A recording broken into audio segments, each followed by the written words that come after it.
The first strange thing was that my boss was laughing, not smiling politely, not doing that controlled little half laugh she used in meetings when a client said something stupid but expensive, actually laughing, head tipped back, hand over her mouth, eyes bright in the low amber light of the hotel bar like she'd forgotten for one reckless second that she was the most composed woman in every room she walked into. That should have warned me the night was going somewhere unsafe. Her name was Vivian Hayes, and for the last 14 months, she had been my boss at a boutique branding firm in downtown Chicago. I was a senior copywriter. She was the creative director, sharp, elegant, impossible to impress, and so relentlessly put together that the rest of us had a private theory she ironed her thoughts before speaking them.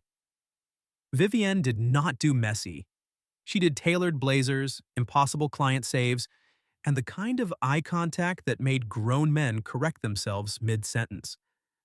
She ran presentations like military operations and somehow still remembered everyone's coffee order. She was also unfairly beautiful, not in a loud way, in a dangerous one. Dark hair usually pinned back, precise clothes, calm voice, the kind of face that made people assume she was colder than she was, mostly because warmth that controlled is harder to read.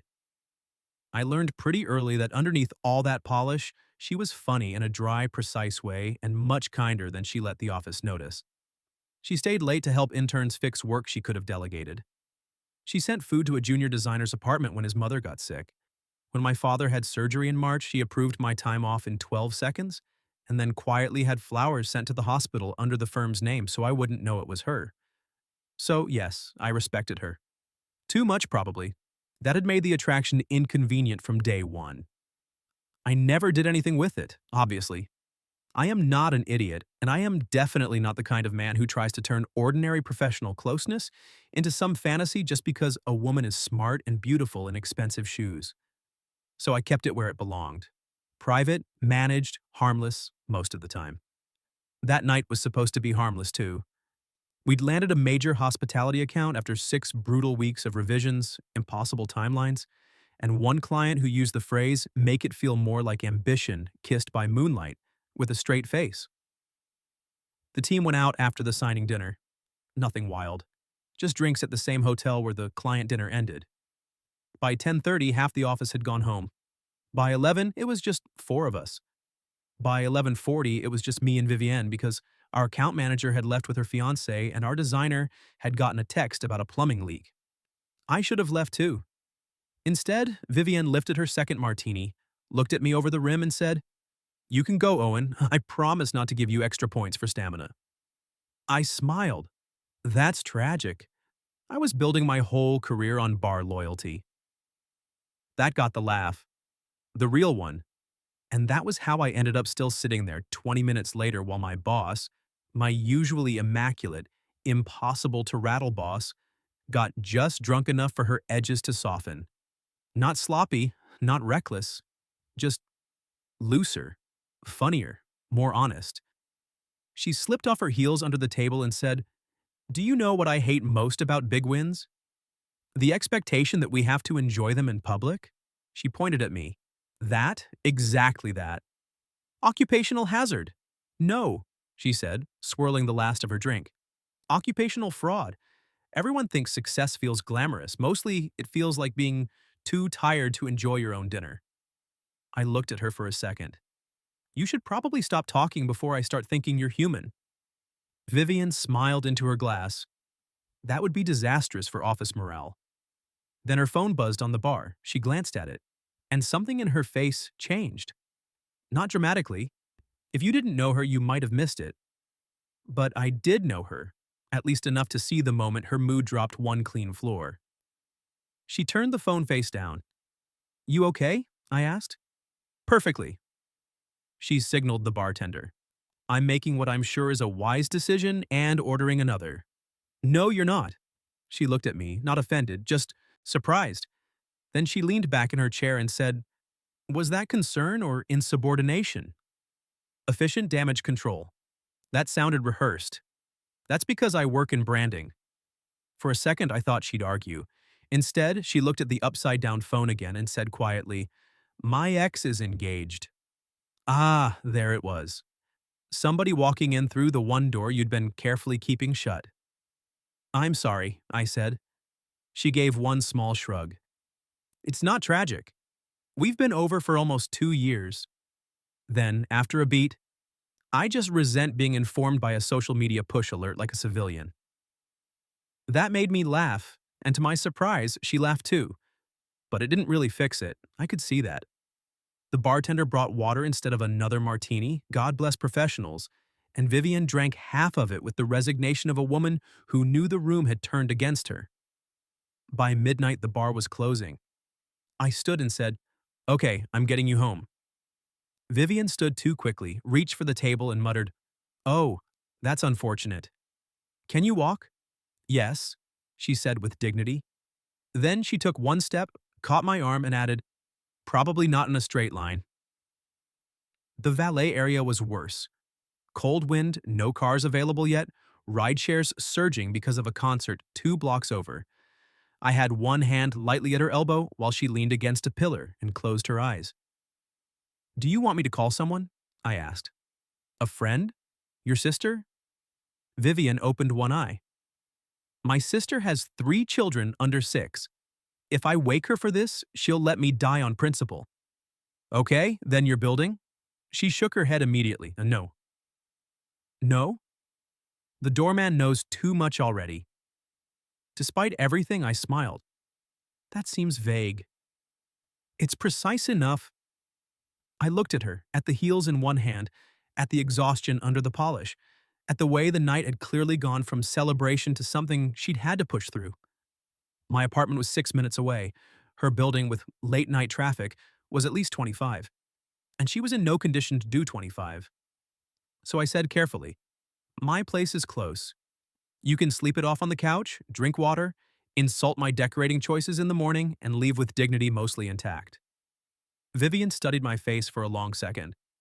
Then she asked, quieter now, "Are you a safe person to be tired around, Owen?" That question landed deeper than it should have. "Yes," I said. She nodded once. "Okay." That was how I ended up walking into my apartment at 12:30 in the morning, with my drunk boss leaning lightly against my shoulder, her heels in my hand, and the growing certainty that absolutely nothing about this night was going to feel normal again. My apartment looked painfully ordinary compared to the kind of places I usually associated with Vivian. Not bad, just human. Warm lamplight, books on the coffee table, a navy couch that had survived 2 moves, one framed print I kept meaning to hang straight and never did. The kind of place that said competent adult with limited patience for decorative pillows. Vivian stepped inside, took one look around, and said, "You have plants." "I do." "They're alive." I hear that in a judgmental tone. "In an impressed one," she said, slipping off her coat. "You hide it well, but you may actually be domesticated." That felt like progress. I got her a glass of water, then another. She drank both while standing at my kitchen counter, one hand braced against the edge like she was negotiating with gravity. "You okay?" I asked. "Yes," she said. Then, after a beat, "No, but not in a dramatic way." I nodded. "That seems honest enough. I'm trying a bold new thing tonight." She looked down at the empty glass. "Apparently it's called telling the truth before midnight." "It's after midnight." "Then I'm excelling." I smiled despite myself. The smile stayed there when I pulled a folded blanket from the hall closet and set it on the couch. "You get the sofa," I said. "I'll take the chair or the floor like a gentleman in an old movie." Vivian looked at the couch, then at me. "That couch is too short for your dignity. My dignity is flexible." "That does not sound true." "It's not." That got a tired laugh out of her. Good. She needed soft edges right now, not more reasons to feel exposed. "Bathroom's down the hall," I said. "I can find you a t-shirt if you want to sleep in something more comfortable." Her brows lifted. "You keep women's emergency clothing on hand?" "No. I keep old college shirts and basic foresight. Suspiciously competent. I work for you." That made her look at me in a way that felt warmer than the room had any right to be. I grabbed the cleanest oversized gray t-shirt I owned and handed it to her. She took it, fingers brushing mine for half a second longer than necessary. Or maybe I imagined that part because it was after 1 in the morning and my boss was standing barefoot in my apartment holding my shirt. "Thank you," she said quietly. Then she disappeared down the hall. I used the next 2 minutes to place a bottle of water on the coffee table, dim the lights, and remind myself very firmly that this was a simple act of kindness and absolutely not the sort of situation where a man gets creative with meaning. When Vivian came back, my entire internal system failed anyway. The shirt hung soft and loose on her, long enough to hit mid-thigh, sleeves slightly too big. Her dark hair had come down from whatever precise style it had been in earlier, and now fell around her shoulders in a way that made her look less like my boss, and more like a woman who was finally too tired to keep performing being fine. She caught my expression and tilted her head. "What?" "Nothing. That was clearly something. I was deciding whether my t-shirt looks more expensive on you than it does on me." Her mouth curved. "It does." Rude. Accurate. She sat on the couch carefully, then leaned back and closed her eyes. For a second, I thought she was already asleep. Then she said, without opening them, "Can you sit down for a minute?" I hesitated only because I didn't trust my own pulse. Then I sat in the armchair angled beside the couch. Vivian opened one eye. "That is not what I meant." I looked at the empty cushion beside her. "That feels like a trap. It's 6 inches of couch, Owen, not a character test." "Debatable." She smiled faintly and shifted, making room. So I sat on the far edge of the couch, careful, upright, the physical embodiment of appropriate distance under complicated circumstances. Vivian watched me for a second and then laughed softly. "You are sitting like there's an HR representative in the room." "That's because there is. Spiritually." That is the least seductive sentence I've ever heard. I turned to her. "I'm not aiming for seductive." The words came out lower than I intended. Her smile faded, not badly, just into something quieter. "I know," she said. That changed the air a little, not into danger, into honesty. She tucked one leg beneath her and rested her head against the back cushion. "I'm sorry about tonight." "For getting drunk?" "For being difficult in expensive shoes." "You weren't difficult." "No?" She looked at me, eyes heavy but clear enough now. "I'm in your apartment wearing your shirt because my ex got engaged and I reacted with the emotional maturity of a wounded Victorian." I let out a soft laugh. "That's harsh." "It's accurate." "No," I said. "It's tired." That stilled her. I kept my voice easy. "You had a long week, a big night, bad timing, one bruised ego. You're allowed one imperfect evening." Vivian looked at me for a long second. Then she said, very quietly, "You always do that." "Do what?" "Make things feel less humiliating than they did 5 minutes earlier." I didn't know what to say to that, so I went with the truth. "I don't think you have anything to be humiliated about." Her gaze stayed on mine, and for one strange, suspended second, the entire room seemed to wait. Then she leaned her head back again and murmured, "You're very dangerous when you're kind." "That seems unfair." "It is." A few minutes later, her breathing slowed. Not fully asleep yet, just drifting. Then, without opening her eyes, she said, "Stay until I fall asleep?" That question landed in the same place as the one outside the hotel. "Are you a safe person to be tired around?" "Yes," I said softly. "I can do that." So I stayed. I don't remember deciding to lean back, or when exhaustion from the week finally caught up to me too. I only remember the room going quieter, the lamp glowing low, rain starting somewhere against the windows, and the last thing I registered being Vivian's hand resting lightly against my forearm, like some part of her wanted to make sure I was still there. When I opened my eyes again, pale morning light was spilling across the apartment. Everything was warm. Too warm. For one confused second, I couldn't figure out why. Then I looked down. Vivian was asleep with her head on my chest, one arm draped lightly across my ribs. My blanket tangled around both of us on the couch like the night had quietly made a decision without consulting either one of us. And just as I was processing that, she stirred. Vivian stirred once, then went very still. not asleep still, realizing still. I felt the exact second she understood where she was, her head on my chest, my arms somehow curved around her, morning light across the couch, my blanket over both of us like the night had made several decisions without asking permission. She lifted her head slowly. For one brief, unguarded moment, she looked confused instead of composed. Then she looked at me and said, "Well," I smiled a little. "That seems fair." Vivian sat up carefully, one hand to her temple.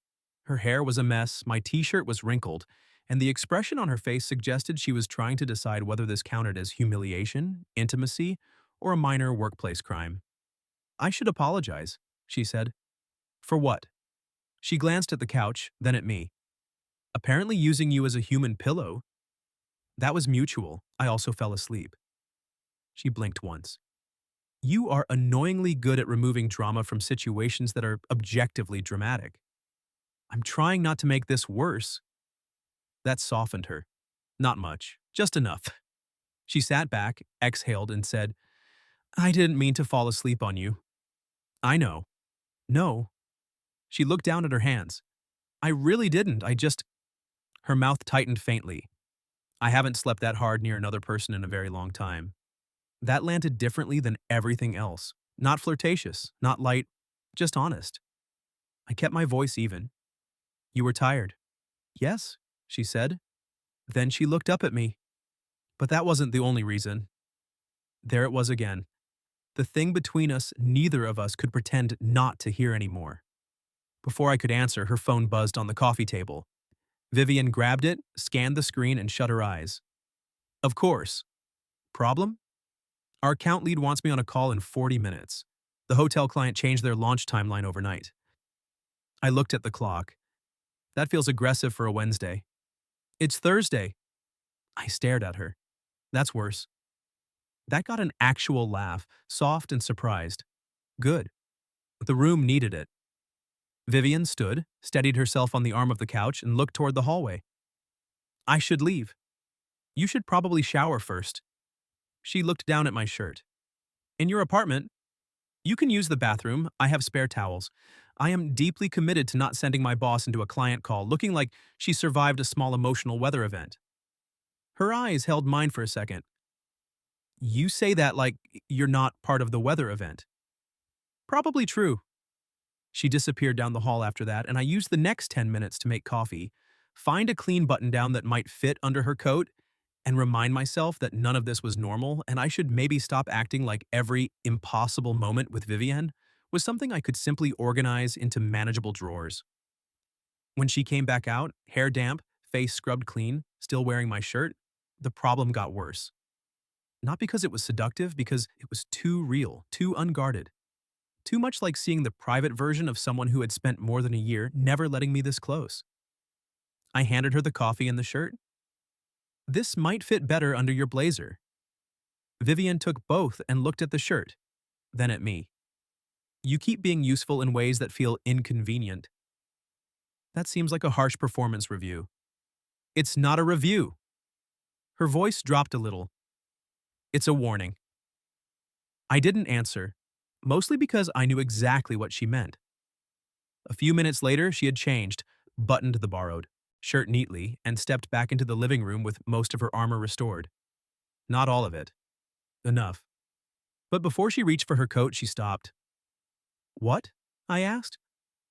Vivienne looked at the couch, then at me, then said, "I don't want this to become something we politely never mention." That hit hard, because it was exactly what I would have feared from anyone else, and exactly what I hadn't wanted from her. "It won't," I said. She studied my face like she was checking the depth of the promise. Then she nodded once. "Good." I walked her to the door. The apartment felt warmer than it had an hour ago and much less safe. At the threshold, Vivian slipped into her heels, straightened, and became almost fully herself again. The woman from the office. The one who could dismantle a bad strategy in 6 words and make a roomful of executives thank her for it. Almost. Because when she reached for the doorknob, she stopped and turned back to me. "I need to know something," she said. "Okay. If I did something reckless right now..." She held my gaze. Would you tell me it was a mistake because I was drunk? The room went completely quiet. I answered carefully because she deserved that. No. Vivian's expression changed, not relief. Something warmer than that, something far more dangerous. Then she took one step closer, close enough that the morning light caught in her eyes, and said very softly, "Good, because if I kiss you right now, it won't be because I was drunk." I looked at her for 1 second, maybe two, long enough to understand that this was the point where a worse version of me could ruin everything. He could get swept up in the moment. He could forget the reality of it. He could act like chemistry was the same thing as good judgment. So I didn't move right away. Instead, I said the most important thing first. "If you kiss me," I told her quietly, "I'm going to kiss you back, but I need to know we're not borrowing courage from last night and calling it clarity." Vivian held my gaze. Then, very softly, "I was wondering if you'd be the kind of man who made this easier or harder. And you're making it safer." A pause, which annoyingly makes it harder not to want. That nearly finished me. I let out a breath that was half laugh, half surrender. "Vivian." "I know," she said. "There's work. There's the office. There's the fact that I'm still your boss and not just a woman standing in your doorway wearing a very borrowed shirt and making questionable decisions before coffee." I looked at the shirt. "It's actually after coffee. That is not helping your case." Then her expression shifted again, quieter now. "I'm not asking for recklessness, Owen. I'm asking whether this is real when I'm sober enough to mean it." That was the only question that mattered, and the answer had been waiting on me longer than was professionally convenient. "Yes," I said. Her eyes searched mine like she needed to make sure I understood exactly what I was saying yes to. The complication, the timing, her, all of it. "I don't want a version of this that gets blamed on tequila," I continued, "and I don't want a version that makes your life harder. But if you're asking whether I want to kiss you because I want you," I stepped closer. "Yes, very much." That was it. Whatever careful distance the morning had been holding together finally gave way.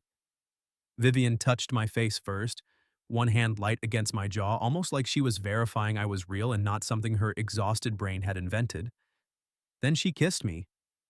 Not dramatically, not like a scene anyone had rehearsed.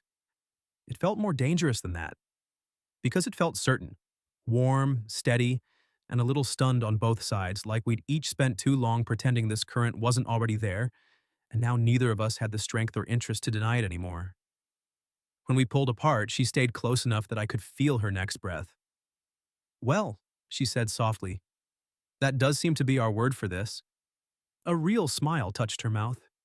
"You are infuriatingly calm." "I'm not calm. I'm just trying to behave like a person with frontal lobe function."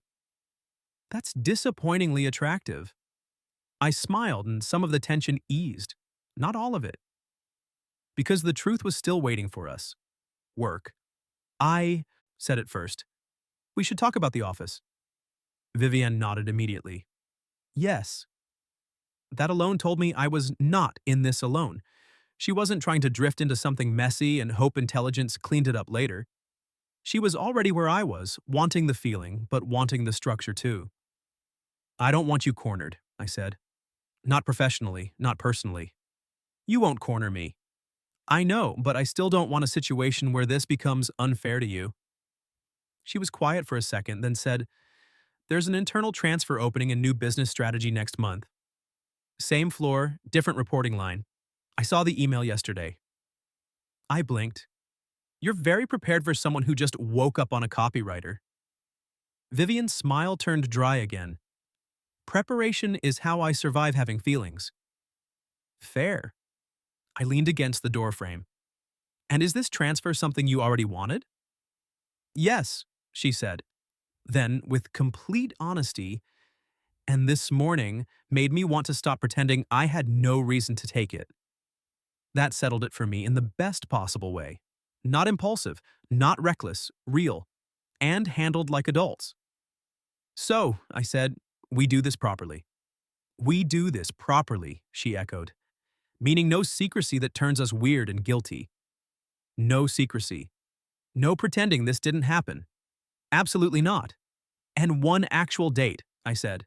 Soon, on purpose. Not involving crisis management, client dinners, or you falling asleep on my chest. Vivian tilted her head. You're ruling out one of your strongest advantages. I'm trying to show range. That got a laugh out of her, and the sound of it in my doorway at 8 in the morning felt wildly unfair in the best way. Then she straightened slightly and said, Dinner tomorrow? Tomorrow? She lifted one shoulder. I've already had one sleepless night this week. I don't see the benefit in adding another by waiting. I laughed. Dinner tomorrow. Good. She reached for the doorknob, then stopped once more and turned back. One more thing. That sounds dangerous. It probably is. Her expression softened. Thank you for last night. For the couch? For being exactly the person I hoped you were. That one landed deep. I didn't try to be clever with it. You can be tired around me anytime, I said. Her eyes changed at that, warmed, deepened, something. Then she gave me one last brief kiss, opened the door, and left. The date the next night was better precisely because neither of us tried to turn it into some grand, dramatic relaunch of our identities. We had dinner at a small Italian place in Lincoln Park. She wore a simple black dress. I wore a jacket she said made me look dangerously competent. We talked for 3 hours, laughed too much, and admitted that the attraction had been inconveniently alive for longer than either of us had wanted to inspect too closely. 2 weeks later, she formally requested the transfer. A month after that, it was approved. And the strangest part of all of it was how natural things felt once we stopped pretending the line between us had never been there.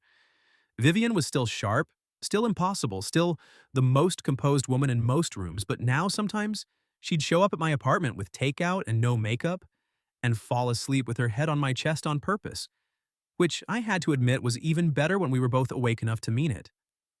What would you have done if you brought your drunk boss home just to let her sleep it off, and then woke up with her head on your chest? And have you ever been through something like that, where one unexpected night changed the way you saw someone completely? Tell me your story in the comments. If you enjoyed this one, leave a like, subscribe, and I'll see you in the next video.